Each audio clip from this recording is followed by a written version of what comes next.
Come check us out at Grand Rapids Comic Con November 14th through the 16th. Hope to see you there. What's the matter with you? Reading comic books like a trash. What are you yelling here, you know?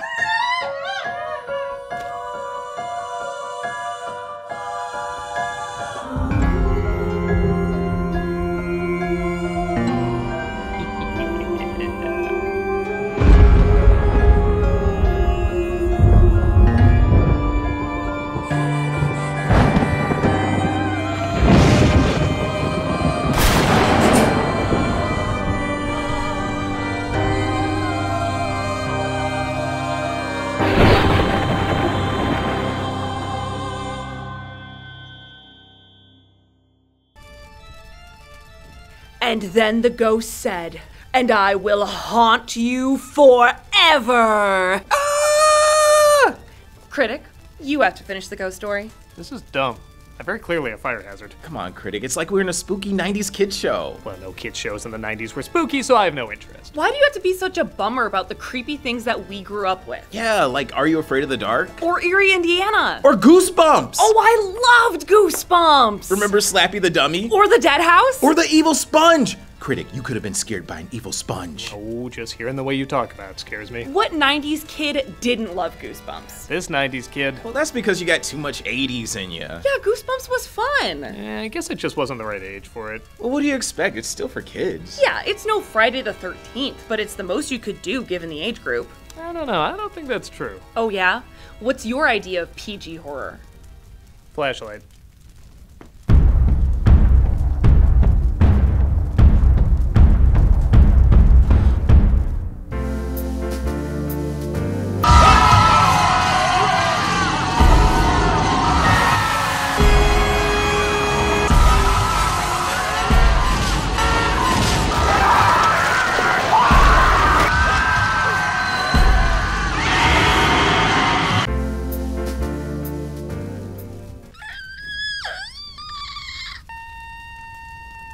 Yeah, Goosebumps just wasn't my thing.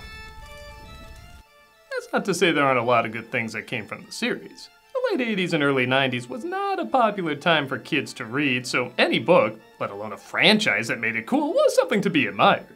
I wouldn't go so far to say the show is so bonkers, it's actually pretty fun in a campy way. And the spin-off series years later is legit pretty damn good. But aside from the Scary Stories collection, I just never found any of the stuff marketed as scary kid stories, well, scary as a kid. R.L. Stine should be congratulated for how he got so many young people into reading, but that doesn't mean I have to get into it myself.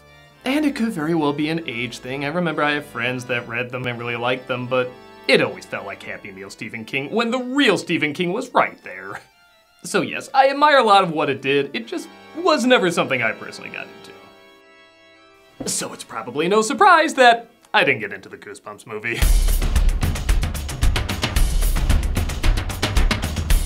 Released 10 years ago in 2015, even if you're not a Goosebumps fan, you have to acknowledge this is a pretty good idea. The author of the stories keeps all its monsters and ghouls locked up in his books, and if the books are ever opened up, they escape. Again, feeding into the idea that you should read, because it can feel so real, it's like the stories are coming to life. It is really clever. It's also a pretty inventive excuse to get as many Goosebumps stories in there for something called Goosebumps the Movie. You want to get as many as you can, and this was a smart compromise. And while it looks like a lot of critics and audiences got into this film, I found it pretty underwhelming. Even if you take out that I didn't get into these stories as a kid, I still thought the premise could be really fun and imaginative, but most of the time it ends up just doing the bare minimum. And even when it does that, it does it in a very distractingly odd way at times. It's not an odd way that brings me into the strange world, it's more an awkward way that keeps me at a distance from getting into the strange world. It's not an awful movie, but it is one that has plenty of material to playfully mock, and that's what I'm gonna do today. So let's wrap up NostalgiaWeen with a scary PG movie. Hey, look, there's a movie called The Haunting. It's only rated G. Yeah, that shouldn't be too intense. Let's take a look at Goosebumps the movie. The film opens with Sony Animation. I knew it. I knew Jack Black wasn't human. He's too poorly animated. As we see Zach, played by Dylan Minnette, and his mother Gail, played by Amy Ryan, moving to a new town for her job as vice principal. Yeah, Jack Black's forming a genre of kids films about moving to a new place and wacky stuff happening, isn't he? I'm staying because I love you. Oh, I love you too. And I looked into it. Legally, I can't live on my own until I'm 18. Well, good, because you're clearly 20. They're welcomed by Aunt Lorraine. Hi, from New York, it's my sister Gail. With special guest, my nephew Zach. I instantly hate Aunt Lorraine. And she, of course, has a lame gift for him. Make sure it fits. Try it on right now? Yeah, take her for a spin. Oh, I mean, come on. You look great at that piano bar down the street called Chihuahua and Handbag. Smooth. He meets his neighbor named Hannah, played by Odeya Rush. How long was the drive from New York? Depends how long till you make a joke about his hat. I can just tell by the pretty hat. There you go, it's about go to hell hours. And he also meets her father, R.L. Stine, played by Jack Black. Do you see the fence? You stay away from my daughter. You stay away from me. We won't have a problem. Good, Jack. Now why don't you try the over-the-top one? Oh, did I mention Zach also has a dead parent? Hopefully a change of scenery will help. Not a change of bargain bin cliches, though. We'll keep those around. Not sure walking in with the vice principal is the play. He goes to school the next day where he meets a kid named Champ, played by Ryan Lee. So, you're the new kid. Look at the size of that school. There must be several the new kid. And neither him nor his mom seem to fit in well. We are so excited for Friday's fall dance. We can't stop twerking about it. Yes, you can definitely tell that her and the principal Who did that? have worked with kids for a long time. Hi, Taylor. Hi, Chump. She's never talked to me before, so we're making progress. I hope you enjoyed this live recording of my high school love life. Hannah, though, takes a liking to Zach and even shows him a secret area where she likes to hang out. Are you taking me somewhere to kill me? I'm just curious. I'm playing it by ear. Hannah? Yes, Zach, follow the stranger into the woods. Okay, these lines were not written for this actor. These are Michael Cera, Jonah Hill, John Heder lines. And while I will give credit, this guy does bring a lot of charm to the role. Look at him. Does he look like someone the geek of the high school would say, hey, he looks similar to me, maybe we can hang? Or would be afraid a girl half his size is gonna kill him? Come on, scaredy cat, we're almost there. Why are you acting so afraid of everything? You're the most intimidating looking thing on screen! They built it years ago, but then they ran out of money. Pretty cool, they continue to supply power to a place that was abandoned so long ago. Clearly, what are you doing? What are you afraid of? I do this all the time. I hate the suburbs. With their stupid theme parks hidden in their stupid forest, that's so suburbs! Why'd you move to Madison? My mom said to me, if you can live anywhere in the world, where would it be? Can we please move to Madison, Delaware? Okay, like I said, he is a little charming. When they return home, her father is angry she was out, to a point where he may have killed her? Hannah! Please don't play your scenes from Mandalorian again! Mom, Hannah's in trouble. Oh, who's Hannah? She's in trouble? They call the police, played by Timothy Simons and Amanda Lund. You're under arrest. And they're weirdly the funniest thing in this. Yeah, how many times have you seen goofy cops, not just in kids' movies, but any movie get that many laughs, but these two really know how to make these lines work. Do you have any idea what the penalty is for filing a false police report? 3 years. Yep, it's close. It's a written warning. Surround sound. I didn't know being an audiophile was a crime. What a file? Whoa! Can we just follow these two? The author says he does have a daughter, but she hasn't been around for a while, so they obviously believe him over Zach. Dale, it's Lorraine. I can see you. It's your sister. Was that painfully bad ADR really needed to clarify that? It's your sister. I know my performance was so subtle, perhaps you forgot me. You know what he needs? A night in with his aunt, bedazzling. Duh. The aunt decides to babysit Zach. Again, being so close to drinking age, I think he can look after himself. But he sees Hannah again in the window. He distracts his aunt and calls Champ over to help. Not only are there no girls, but there's a I psychopath. called him and pretended to be the cops and I asked him to come to the station. You can get in big trouble for that. It's actually just a written warning. Okay, so some of these writers worked on movies like Ed Wood, and sometimes it shows. I think I sold some web. And then I'm like, oh yeah, it's also the people who wrote Cody Banks. Champ makes the discovery, though, that they're in the house of the writer of Goosebumps. What's he doing with a bunch of kids' books? These aren't kids' books. Kids' books help you fall asleep. These books keep you up all night. I don't know, they'd be like NyQuil the novel for me. Hannah appears alive and well, but one of the books is knocked over and accidentally unlocked.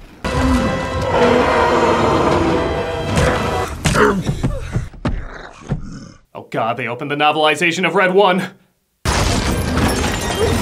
The monster escapes and they chase into an ice ring where they try to get it back into the book. Just open the book! Just wait. Hannah, open the book! Not yet. Well, now we know the star of Night of the Living Dummy. Stine shows up, though, with the book to suck him back in. A pretty fair distance away. Why'd you have to wait for it to get closer, Hannah? I looked at the trap, Ray. You find Mine. What the hell is this? That pop quiz hotshot? What's going on? They tell him they're aware he's the Goosebumps author, but he denies it. So they insult his ego by saying he's the poor man Stephen King. Steve King wishes he could write like me, and I've sold way more books than him, but nobody ever talks about that! Okay. Way more books! Scariest thing about this movie, finding out that's true. When I was younger, I suffered from terrible allergies that kept me indoors. And all the kids threw rocks at my window and called me names. They always made fun of the fact that I never spoke in my real voice and always used whatever the hell I'm doing right now.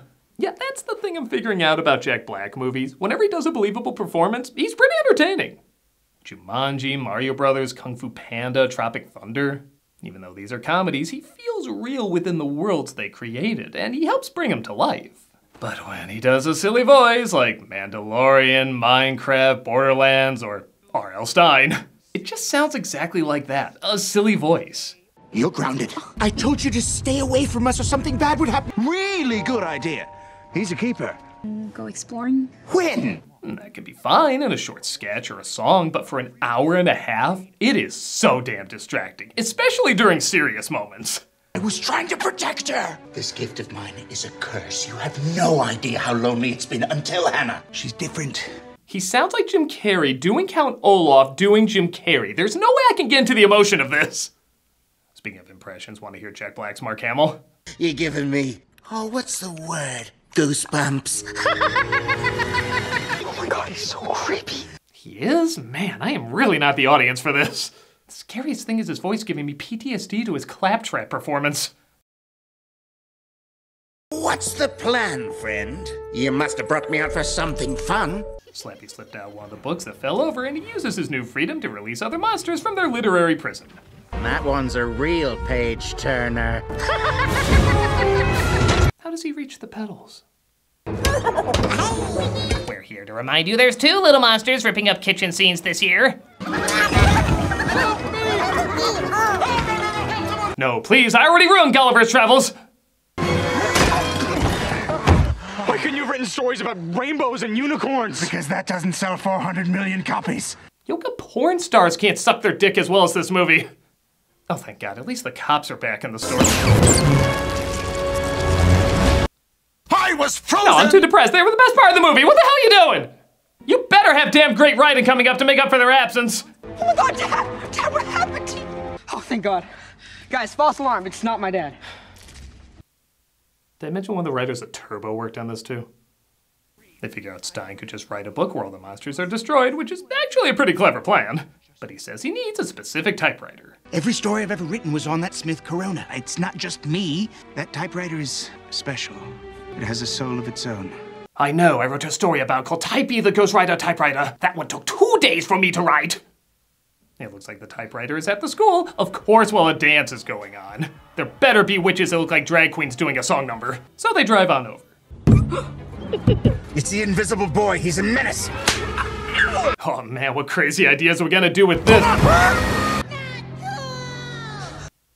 Guess we're done there. Just throw in a giant bug or some lazy shit like that. I don't remember writing about a giant praying mantis. Right, now I remember. That made you remember? I don't want to know how your mind works. The car crashes, though, in front of a store. Why'd you have to come up with something so freaky? I just have a knack for it, I guess. Granted, that might have been one of my other writers. Lemonade, grape, or strawberry? Good God, man. Here, orange. Just to double check, the monkey? This. I'm so glad people read these to appreciate good horror in the future. Naturally, another monster is found inside. What are you doing? It's the werewolf of Fever Swamp. He can smell my scent. When you start to look at the Space Jam movies and say, you know, maybe they weren't that much a commercial. They outrun the werewolf and run into Lorraine in the back. Hello. Hi, hello. I don't think we've been properly introduced. I'm Lorraine. Hello, R.L. Stine. As the other pudgy, non-funny person in this movie, I suggest we hook up. They take a shortcut through the cemetery where Zach makes a big discovery. What is it? My God, R.L. Stine Ghost wrote Twilight! Nah, even he's not that bad. He can't give much thought to it though, as zombies come alive and chase after them. Wait, when they have come out of the book? Oh, who cares? I'm stuck. Go on without me. Save yourself. Okay, good luck. I didn't mean it. I'll kill him. Where is that little imbecile? Oh boy, I can't wait to see what happens when he catches up with Champ. Did they put my typewriter away? No, it was this way. It might have been the other way. Guess they dropped that one too. You know, jokes are a lot easier when we don't have to include a punchline. Zach tells Stine that he's aware that Hannah is one of his creations. I wrote her in such a way that she thinks she's real, and she is real to me, Zach. I don't expect you to understand. Actually, I do. I'm a forgettable generic character myself. They both agree they have to look out for Hannah, which hopefully isn't for too much longer, as they found the typewriter. So start writing. Yes, but what's the story? Monsters lose, good guys win the end. No. It doesn't work unless it's a real Goosebumps story with twists and turns and frights. No, a Goosebumps story. Just write the blank of blank and you'll have something. They give Stine a place to write while they try to tell the dance what's going on. Surprisingly, they don't believe him. Monsters have invaded Madison. He's right! It's the boogeyman! And he's picking his nose! Really captured the voice of the youth, didn't they? He's picking his nose! Wait until you hear my rendition of Jingle Bells, which may include a certain odorous crime fighter. And we'll give credit, they do believe him pretty fast, so they don't drag that out too long. As they're told, Stine is already working on a story to trap them. They're R.L. Stine's monsters. He's here and he can fix this. And don't worry, he's a very quick writer. The first thing said about the books I agree with. We should be helping. We should be leaving. Who are we again? Oh, that girl we saw for like a second that Champ waved to. I guess that's enough time to have them get together. You saved my life, Champ. It's actually Champ. The pants, lose them. But shouldn't we talk more? You literally got my name said on lose it. 'em. Yes, ma'am. Slappy stops Stine from finishing his story. You know, I'm not gonna lie, I'd rather just watch the school stage production of The Shining. But Zach and Hannah scare him off. Dummy broke my fingers. I was almost finished, only 1 or 2 pages left. It was the longest I ever took to write one of my stories. However, Stine thinks about handing himself over. I'm coming with you. Hannah, no, I need to do this alone. I've been running away from people my whole life. I was so angry at the real world that I created these terrible monsters. Again, it's hard to care when you're sounding more and more like a South Park voice. We must get them to the National Association of Marlon Brando lookalikes. It was clear there was only one place in the park left to hide. I can't type while I'm walking. Then commit it to memory. They hide in the amusement park where Stine says Zach has to finish the book. Wait, I thought it had to be Stine the whole time. What other stupid rules is he making up? Again, I don't always finish my own work. But Zach accidentally writes that all the creations go back into the books, including Hannah. If we open the book, that means... It means I'll be stuck on a shelf someplace forever. Trust me, if I'm this boring as a character, nobody's gonna want to read my story. You know? How many sweet 16s can one girl have? She comes to grips with her existence in the most underwhelming way possible. Hey, he really does know how to write a Stine ending. And all the creations go back on paper.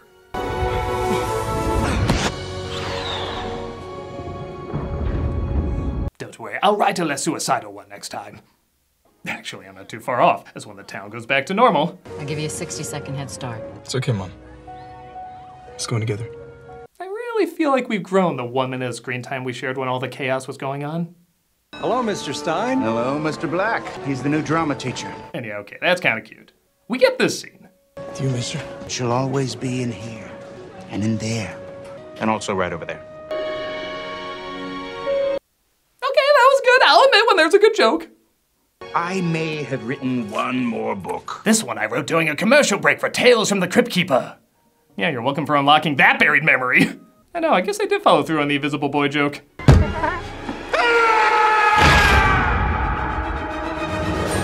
Oh my god, it's the scariest scene of all! Realizing this should have been done as an animated film! Done in the style of those awesome covers! I mean, for God's sakes, you were pretending it was animated already! And that was the Goosebumps movie. I think it goes without saying it's not for me. It's clear both the books and the film have a following, and I guess there's nothing really harmful in it for kids. It's not awful or anything like that, it's just everything I usually don't like about Goosebumps. It's safe, bland, and feels watered down. I guess I was spoiled with the messed up shit I grew up with, but honestly, if this was your jam growing up, I guess I can see a little something to it. Not every kid's gonna see the Universal monster movies or read a lot of gothic classics, so maybe stories like this are a good introduction to get them into the classic icons and spooky ideas. Maybe the film is a celebration of that. Kids having fun with the first time they saw werewolves, killer clowns, or talking dummies, preparing them for the actual scary werewolves, killer clowns, and talking dummies. And again, it got so many kids into reading, it's really hard not to see the upside of that. I think I was just the wrong audience at the wrong time. If these stories hit you in just the right way, then this movie's a great send-up to them. But if you never found yourself getting into them, then this is the slappy I'm probably gonna put on again. And that about does it for NostalgiaWeen. Thank you for joining me again, and hey, I wonder how they're holding up with those 80s PG movies. Oh, you watch Poltergeist without me? I'm the Nostalgia Critic. I remember so you don't have to. You know those were real dead bodies they used in that pool scene? We can't stop twerking about it. We're still doing cameos for charity, but I'm gonna switch things up a little bit. As many of you are probably aware, I got chronic fatigue syndrome about 1.5 years ago. It's still with me, and while it's not nearly as bad as what other people have, there's still very little known about it, not much research or anything, and it probably goes without saying it's really spiked after COVID. So rather than change up the charities every month, I think I'm just gonna give the money to one charity, Solve MECFS. There are so many people suffering greatly from this, and like I've said in the past, I'm not suffering nearly as bad as so many people out there, yet it's still getting in the way of how I live my usual life. So I can't even imagine what so many other people must be going through and the toll it must be taking on them. So if you want a video of me saying happy birthday or congrats, good luck, or whatever, click on the link below and be giving to a good cause. If you're like, no, your face is a butt and I don't like you, well, consider giving to this wonderful organization anyway. Like I said, there's a lot of people suffering from this and we don't really know the reason why, so maybe we can all come together and help them help many more.